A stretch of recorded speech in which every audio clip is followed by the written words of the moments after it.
Moinabad drugs కేసులో కీలక మలుపు చోటు చేసుకుంది. సాఫ్ట్వేర్ ఇంజనీర్ అభిషేక్ సింగ్ ను సిట్ అదుపులోకి తీసుకుంది. రోహిత్ పార్టీకి డ్రగ్స్ సరఫరా చేశాడు అభిషేక్ సింగ్.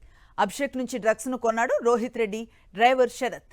రోహిత్ కు 24 సార్లు అభిషేక్ డ్రగ్స్ సరఫరా చేసినట్లుగా సిట్ అధికారులు చెబుతున్నారు. అభిషేక్ సింగ్ సెల్ ఫోన్ డేటాను విశ్లేషిస్తోంది సిట్ టీం.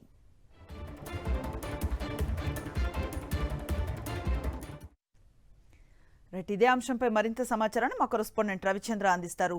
రవిచంద్ర, సిట్ అధికారులు ఎట్లా ఈ కేసుని ట్రేస్ చేశారు? ఇప్పుడు పట్టుపడ్డ వ్యక్తికి సంబంధించి బ్యాక్గ్రౌండ్ ఏంటి? వివరాలు ఏమైనా తెలిసాయా? అనుకుని 2 తెలుగు రాష్ట్రాల్లో సంచలనం సృష్టించిన మొయినాబాద్ డ్రగ్ కేసులో కీలక మలుపు దొరికిందని చెప్పుకోవచ్చు. అభిషేక్ సింగ్ ఈయన గతంలో రోహిత్ రెడ్డికి చాలా సార్లు కూడా డ్రగ్స్ సరఫరా చేస్తున్నట్లు రోహిత్ రెడ్డి డ్రైవర్ శరత్ ద్వారా రోహిత్ రెడ్డికి, అంతేకాకుండా వివిధ ఫామ్ హౌస్ లకు కూడా ఈ సరఫరా చేసినట్టు కూడా తెలుస్తుంది. అభిషేక్ సింగ్ ని అదుపులో తీసుకొని రహస్య ప్రాంతంలో విచారణ చేపడుతున్నారు. ఔటర్ రింగ్ రోడ్డు ప్రాంతంలో ఈయన అదుపులోకి తీసుకున్నట్టు కూడా తెలుస్తుంది.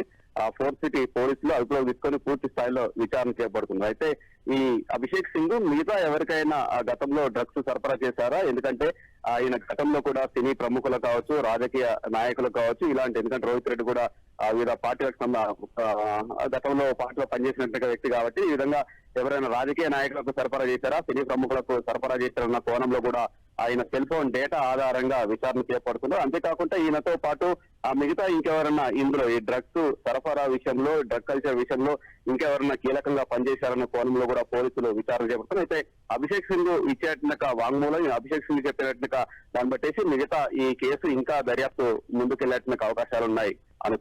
Right, thank you Ravichandra.